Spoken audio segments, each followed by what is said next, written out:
sentar. Meus caros, retomamos hoje as nossas catequeses nas missas de quarta-feira,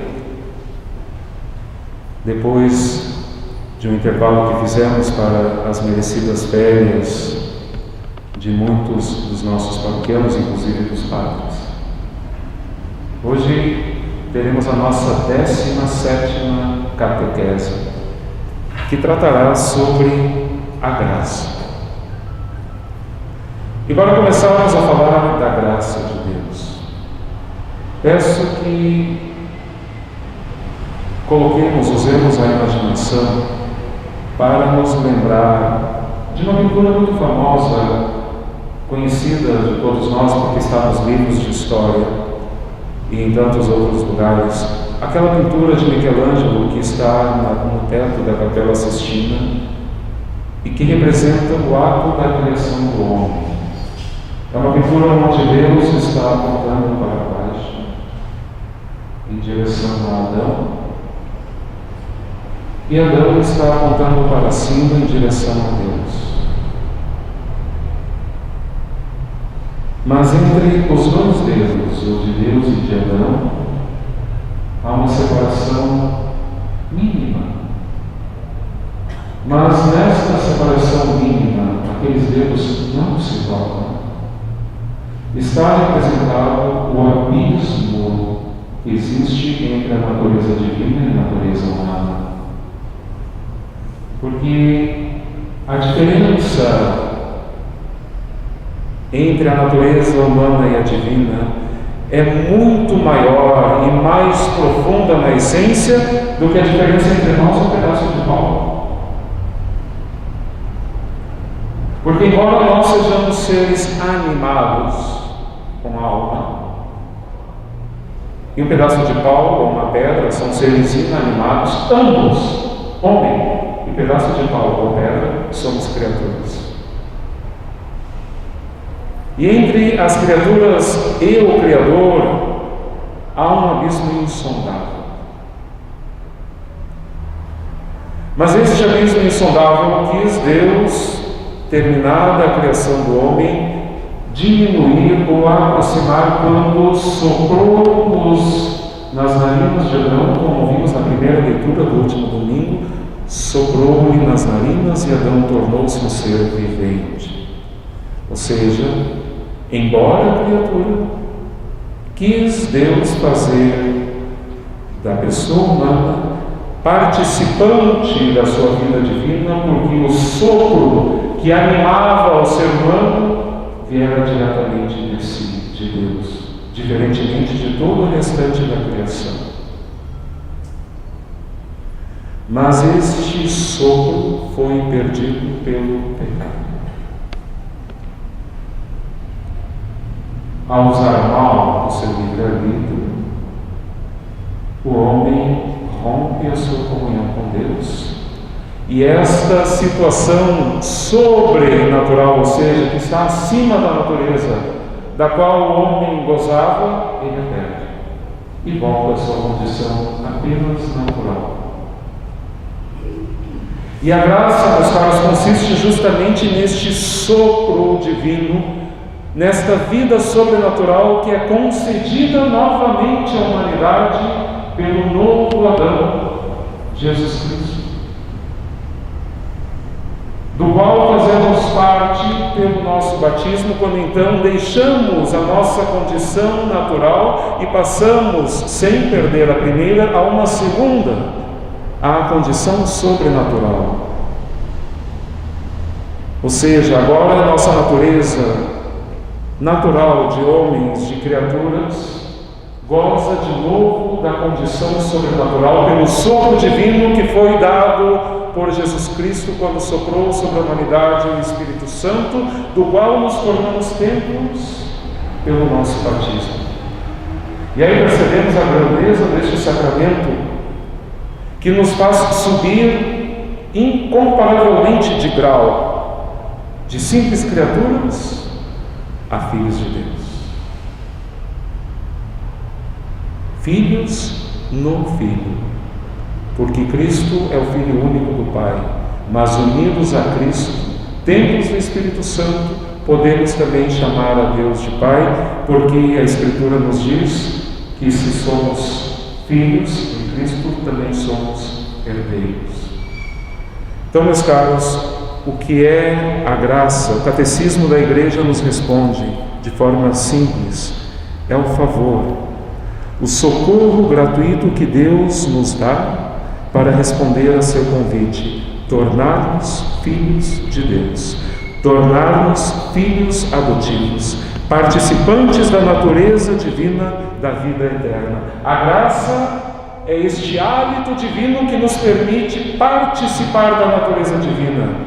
Porque em Cristo, meus caros, esta diferença que havia entre a divindade e a humanidade, ela se supera porque a divindade assume completamente, não simplesmente toca, mas assume a humanidade e a eleva à condição divina, porque o Senhor, tendo padecido, tendo sido morto e ressuscitado, ao ascender aos céus, levou consigo não somente a sua divindade, mas a sua humanidade, assumida e redimida no alto da cruz. Daí percebamos a importância da graça de Deus. Sem a graça, não passamos de criaturas. Sem a graça, não estamos unidos ao Filho. Sem a graça, não podemos chamar a Deus de Pai. Sem a graça, não somos templos do Espírito Santo. Sem a graça, não temos direito ao reino dos céus, porque se não estamos unidos ao Filho, não temos direito à herança. Daí que a graça não possa ser um assunto secundário nas nossas meditações, na nossa oração. É necessário que supliquemos incansavelmente que o Senhor nos cumule com a sua graça, aquela mesma graça chamada graça santificante que recebemos no batismo. E por que chamada graça santificante? Porque é aquele hálito, aquela força divina que nos permite sermos santos como o Pai Celeste é santo, sermos perfeitos como o Pai Celeste é perfeito, sem a qual não passaríamos de criaturas que, por mais esforço que fizéssemos, jamais alcançaríamos o dedo divino, porque não estaríamos unidos ao Filho e, portanto, separados da vida eterna. Esta graça santificante que recebemos pelo batismo, nós podemos perdê-la, da mesma forma que Adão a perdeu. Como? Dizendo não a Deus. Como? Pelo pecado. Pelo pecado nós dizemos: sei que isto é contra a vontade de Deus. Sei que isto fere gravemente, ofende gravemente ao Senhor. Mas dane-se, vou fazer. Ou seja, entram aqui a matéria grave, a consciência e a liberdade. E ao dizermos não, nossa liberdade, sempre respeitada por Deus, rompe este canal da graça que nos unia a Cristo pelos laços do batismo. Mas o Senhor, misericordioso, como suplicamos no Salmo, e o salmista diz: tende piedade, ó meu Deus, misericórdia, pede que Deus tenha misericórdia, porque sabe que o Senhor pode conferir misericórdia, porque sabe que o Senhor é misericordioso. Ao termos perdido a graça, nós podemos recuperá-la pela chamada graça sacramental. A cada sacramento, o Senhor Jesus conferiu uma graça especial. Se pelo batismo recebemos a graça santificante de nos tornarmos filhos e filhas amados de Deus em Cristo pela ação do Espírito Santo, esta graça batismal que é jogada, deitada fora pelo pecado, nós a recuperamos pela graça própria do sacramento da confissão. E percebam a maravilha do paralelo do Novo com o Antigo Testamento. Tendo Deus feito do pó Adão, soprou-lhe nas narinas, ele se tornou um ser vivente. Quando o novo Adão sopra o Espírito Santo, ao soprar o Espírito Santo, ele diz: a quem vós perdoardes os pecados estão perdoados. A confissão é necessária para recobrarmos este hálito divino que o Senhor nos dá pelo sacramento da confissão. Porque o Senhor associou este hálito divino, este envio do Espírito Santo, associou ao sacramento da confissão. Porque este sacramento foi instituído no momento em que o Espírito Santo foi soprado. E o Senhor é muito claro: a quem não perdoardes os pecados, eles estão retidos, não estão perdoados, ponto. Daí que não seja relativo: eu me confesso, se der não tem, não tem importância, eu me confesso direto para Deus. Podemos nos confessar para este pedestal da vela, se quisermos. Cada um confessa para o que ou para quem quiser. Mas, quando um apóstolo do Senhor, pelo sacramento da ordem que confere a graça de agir na pessoa de Cristo, a graça especial do sacramento da ordem, quando o sacerdote diz: eu te absolvo dos teus pecados em nome do Pai, do Filho e do Espírito Santo, saímos da confissão com a certeza, com a garantia dada pelo próprio Senhor Jesus, que os nossos pecados estão perdoados, que o sopro divino, que a graça nos foi dada em abundância novamente. E assim poderemos perpassar cada um dos sacramentos e veremos que a graça sacramental de cada um é extremamente necessária para que sejamos santos, como por exemplo a graça do sacramento do matrimônio. Também não é relativo receber ou deixar de receber o sacramento do matrimônio. O sacramento do matrimônio não se recebe somente para estar certinho, estar dentro da lei, ou porque seja uma convenção social. A união do homem e da mulher é querida por si. Ela foi instituída lá no início da humanidade. Deus os fez homem e mulher, o homem deixará seu pai, se unirá a sua mulher, e os dois serão uma só carne. Isso está no Antigo Testamento. Lá nasceu a união natural do homem e da mulher. Esta em si é querida por Deus. Não é pecado que o homem se una à mulher.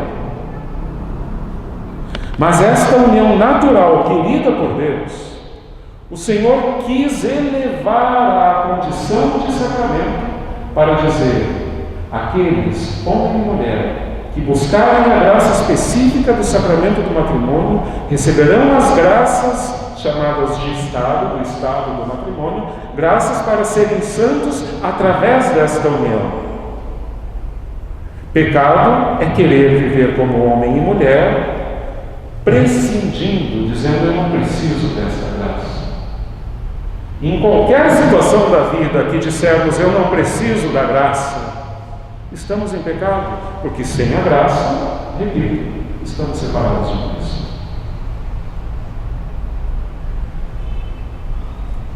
Enfim, o tema da graça é maravilhoso, mas o Padre não vai exaurir todo este tema agora, porque é preciso que, ao considerarmos a graça, consideremos também a relação entre a graça e a liberdade. E mais adiante nós teremos 4 catequeses sobre a relação entre graça e liberdade. E na semana que vem nós também teremos uma outra catequese complementar a esta de hoje, que nos mostrará como nós, pelo exercício das virtudes, podemos colaborar com a graça de Deus. A graça de Deus age, mas em contrapartida nós devemos colaborar. É o livre-arbítrio. Como podemos colaborar com a graça de Deus? Como sermos motivados um coração mais dócil à graça de Deus? Estas são cenas do próximo capítulo, que aprofundaremos na semana que vem. A correspondência à graça pelo uso do livre-arbítrio, a docilidade ao Espírito Santo, o exercício das virtudes e a cooperação com a graça. Ajude-nos, Maria Santíssima, a cheia de graça, para que tenhamos um coração semelhante ao seu, plenamente dócil à graça de Deus. Que assim seja.